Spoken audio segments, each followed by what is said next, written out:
घर में कोने में शोभा कांपते हुए बैठी थी। उनके हाथ पैर कमजोर पड़ चुके थे। रसोई घर से बर्तनों की खटखटाहट आवाज आ रही थी ताकि शोभा को परेशान किया जा सके। शोभा ने कमजोर आवाज में कहा, बहू थोड़ा खाना दे दो, बहुत तेज भूख लग रही है। आज सुबह से अभी तक कुछ भी नहीं खाया है। आप खुद को संभालो, ये घर धर्मशाला नहीं है। आप क्या हर वक्त खाना ही खाती रहती हैं? यहाँ कोई खाना नहीं है। मैंने जो बनाया था वो सब खत्म हो गया।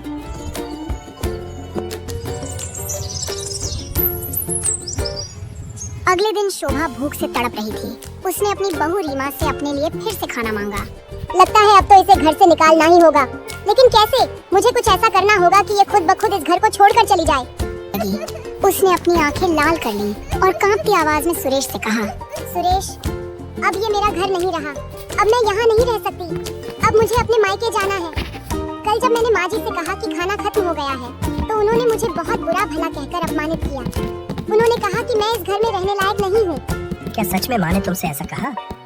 रुको, मैं अभी जाकर माँ से पूछता हूँ। ये सब सुनकर सुरेश का गुस्सा 7वें आसमान पर पहुँच गया। वो तुरंत अपनी माँ के पास गया और बोला, माँ ये सब क्या हो रहा है? आप सीमा से ऐसा व्यवहार कैसे कर सकती हैं? मैंने ऐसा कुछ नहीं किया। ये सब झूठ है। कल आपने साफ साफ कहा था कि मैं इस घर के लायक नहीं हूँ। सुरेश ने इन दोनों को शांत करने की कोशिश की। तुम दोनों अब शांत हो जाओ और इस घर में शांति से रहो। मुझे परेशान मत करो। मैं जा रहा हूँ। खेत पर जाने का समय हो गया है। मुझे इसे गुस्सा दिलाना होगा ताकि ये कोई गलत कदम उठाए और हमें इसे निकालने का मौका मिल जाए। माँ जी, आप हर वक्त बस खाना ही खाती रहती हो। बस बैठे बैठे खाओ और पैसे उड़ाओ। घर के किसी काम में भी मदद नहीं करती। तुम्हारी वजह से मैं दिन रात काम में लगी रहती हूँ। ये सब सुनकर सुरेश अपने कमरे से बाहर आता है। सीमा उसके पैरों की आहट सुन लेती है और जोर से चिल्लाते हुए झूठ बोलने लगती है। आपने मुझे थप्पड़ मारा। हे भगवान, इस औरत ने मुझे इस उम्र में थप्पड़ मार दिया। मैंने तुम्हें थप्पड़ नहीं मारा। क्या हुआ? तुम दोनों ने कैसे शोर मचा रखा है? देखो सुरेश, माँ जी ने मुझे थप्पड़ मारा है। सुरेश पागलों की तरह चिल्ला उठा माँ जी पर। माँ, आप रीमा के साथ ऐसा कैसे कर सकती हो? ये कैसा व्यवहार है? बेटा, मैंने ऐसा कुछ नहीं किया। ये सब झूठ है। मैंने कभी सीमा को छुआ तक नहीं है। वो झूठ बोल रही है। मैं झूठ बोल रही हूँ? देखो सुरेश, माँ जी अब मुझे झूठा भी ठहरा रही है। बस माँ, आपकी हरकतों से मैं तंग आ चुका हूँ। अब आप अपने रहने का इंतजाम कहीं और कर लीजिए। ये मेरा घर है। इतना सुनकर माँ जी की आंखों में आंसू आ गए। उसने गिड़गिड़ाते हुए कहा, बेटा, मुझे अगर कोई गलती हो गई हो तो तुम दोनों मुझे माफ कर दो, पर मुझे इस घर से मत निकालो। तुम्हारे सिवा मेरा इस दुनिया में कौन है? क्या तुम्हारे दिल में मेरे लिए थोड़ी सी भी जगह नहीं बची है? माँ, ये मेरा घर है और इस घर में जो मैं कहूँगा वही होगा। अब इस घर में तुम्हारे लिए कोई जगह नहीं है। आप अभी इस घर से बाहर निकलो। क्या तुम्हें उन पर जरा सा भी तरस नहीं आता? तुम उन्हें इस हालत में कैसे छोड़ सकते हो? क्या तुम्हें नजर नहीं आता? उनकी तबीयत खराब हो जाएगी। आप चुप रहिए। ये मेरे घर का निजी मामला है और मैं नहीं चाहता कि मेरे घर के मामलों में बाहर वाला कोई कुछ बोले। बेटा, क्या तुमने कभी सोचा कि एक बूढ़े माँ बाप को इस उम्र में अपने बच्चों की कितनी जरूरत होती है? ये घर ही तो मेरी जिंदगी है। आज तुम सब कुछ मुझसे छीन रहे हो। लेकिन सुरेश ने अपनी माँ की एक न सुनी। उसने अपनी माँ को घर से बाहर धकेल दिया, जैसे कोई अनचाहा सामान फेंक रहा हो। इस घर को मैंने और सुरेश के पिता ने अपने खून पसीने की मेहनत से बनाया। आज वही घर सुरेश और उसकी बहू ने मुझसे छीन लिया। लगता है मेरा वक्त ही खराब है। शोभा रोते हुए भारी कदमों से अपने घर से चली जाती है। शोभा बारिश में पूरी तरह से भीग चुकी थी, जिसके कारण वह ठंड से कांप रही थी। बेटा, मुझे बहुत ठंड लग रही है। मुझे कुछ कपड़ा दे दो जिससे मैं अपने शरीर को ढक सकूं। अरे माँ जी, तुम जैसे लोग तो सड़कों पर ही भटकते रहते हैं। यहाँ कोई मदद नहीं करेगा। जाओ कहीं और भीख मांगो। उसका शरीर इतना कांप रहा था मानो हर हड्डी अलग अलग हिल रही हो। उसकी आंखों से आंसू नहीं बल्कि निराशा बह रही थी। वह रात भर सर्दी से लड़ती हुए वहीं बैठी रही। सुबह होते होते कमला की हालत और खराब हो गई थी। वह उठती है और दुकान की तरफ जाने लगती है। वह धीरे धीरे चलते हुए गांव की मुख्य सड़क पर खाने की एक दुकान पर पहुंच जाती है। बेटा, थोड़ा सा भी कुछ खाने को दे दो। 2 दिनों से कुछ नहीं खाया है। ठंड से शरीर काम नहीं कर रहा। अरे जाओ यहाँ से। सुबह सुबह भीख मांगने आ जाते हैं लोग।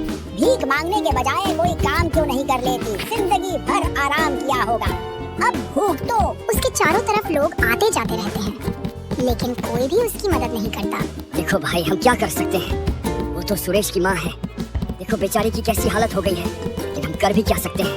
अगर हम उनकी मदद करेंगे तो सुरेश हमसे नाराज हो जाएगा। वो बहुत गुस्से में रहता है। हमें कोई फालतू की परेशानी नहीं चाहिए। हाँ, सही कहा तुमने। सुरेश और उसके पत्नी का व्यवहार बहुत खराब है। कमला की आंखों में शर्मिंदगी छलक आई। कभी सोचा नहीं था कि मैं इतनी मजबूर हो जाऊंगी, लेकिन ठीक है, अब मुझे किसी से कोई उम्मीद नहीं रखनी चाहिए। कुछ दिन ऐसे ही बीते। कई दिनों तक शोभा खुले आसमान के नीचे बरसात सहती रही। मैं दिन रात मेहनत करूंगी और अपनी मेहनत के दम पर फिर से सब कुछ प्राप्त करूंगी। इस तरह दूसरों के भरोसे कब तक जिंदगी कटेगी? मुझे अपनी परेशानियों से खुद लड़ना होगा। अगर मैंने कुछ नहीं किया तो यह दुनिया मुझे जीने नहीं देगी। एक दिन शोभा सोचते सोचते गांव के बाहर चली गए। तभी उसकी नजर गांव के किनारे खड़े मजबूत बांसों के पेड़ों पर पड़ी। यह बांस तो बहुत मजबूत लग रहे हैं। अगर इन बांसों से एक झोपड़ी बना लूं तो बारिश और सर्दी से बच सकती हूँ। मुझे कुछ दिनों के लिए आपकी कुल्हाड़ी चाहिए। मैं बांस काटकर अपना एक छोटा सा ठिकाना बनाना चाहती हूँ। कौन हो आप? और मैं आपको जानता नहीं तो फिर ऐसे कैसे आपको कुल्हाड़ी दे दूं? मैं वादा करती हूँ, मैं इसे जल्दी वापस लौटा दूंगी।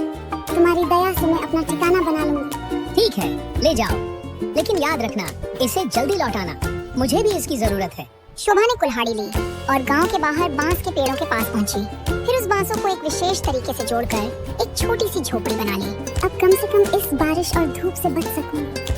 भगवान बस थोड़ा सा सहारा और दे देना। झोपड़ी बनाने के बाद शोभा कुल्हाड़ी लौटाने के लिए उस गांव वाले के पास वापस जाती है। बेटा, ये लो तुम्हारी कुल्हाड़ी।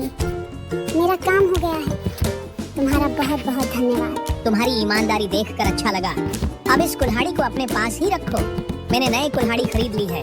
भगवान तुम्हारी मदद करे। शोभा कुल्हाड़ी लेकर अपनी झोपड़ी में वापस आ जाती है और वहीं सो जाती है। बांस की झोपड़ी के बीच से पानी अंदर टपकने लगता है। ठंड की वजह से शोभा कांपने लगती है।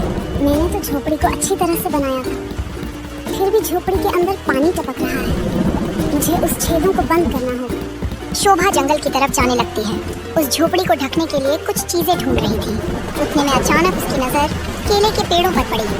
हाँ, शायद उन केले के पत्तों से मेरा काम बन सकता है। अब यह मेरा छोटा सा घर मुझे एक नई जिंदगी दे। अब बारिश हो या ठंडी हवा, मैं अब इन सब से अपने आप को बचा सकूंगी। सुरेश के खेत की फसल पककर कटने को तैयार थी और सुरेश घर बैठे बारिश रुकने का इंतजार कर रहा था कि बारिश रुके और वह अपने खेत की फसल काटे। लेकिन सुरेश को बारिश ने इतना मौका नहीं दिया, जिसके कारण सुरेश की चिंता बढ़ती ही जा रही थी। अगर यही हाल रहा तो मेरी सारी फसल बर्बाद हो जाएगी। ऐसा कुछ नहीं होगा, जल्दी ही बारिश रुक जाएगी। भगवान पर भरोसा रखिए। तभी कुछ देर बाद बारिश रुक जाती है। सुरेश रीमा के साथ खेत की तरफ अपनी फसल को देखने जाता है। बारिश के कारण इसकी सारी फसल बर्बाद हो चुकी थी, जिसे देखकर सुरेश बहुत घबरा जाता है। अरे ये क्या हो गया? मेरी सारी मेहनत मिट्टी में मिल गई।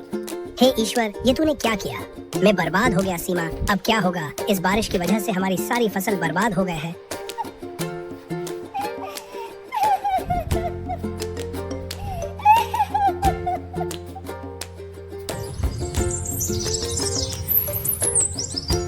क्या तुम सोचती हो कि ये बस केले के पत्तों से बना घर इतनी भारी बारिश में टिक पाएगा?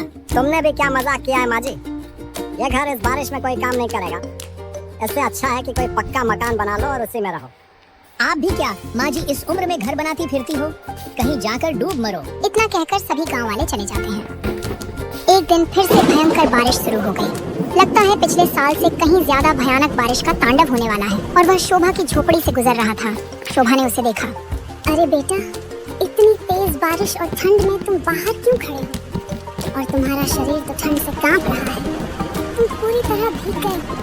चलो जल्दी से अंदर आ जाओ। जब बारिश रुक जाए तब चले जाओ। इसके अंदर तो बारिश की एक बूंद तक भी नहीं आ रही और अंदर गर्माहट भी बनी हुई है। कैसे संभव है? मैंने बचपन से ही सुना था कि बांस से बना हुआ मकान बहुत मजबूत रहता है। थोड़ी देर बाद बारिश बंद हो जाती है और वह गांव वाला अपने घर की ओर चल देता है।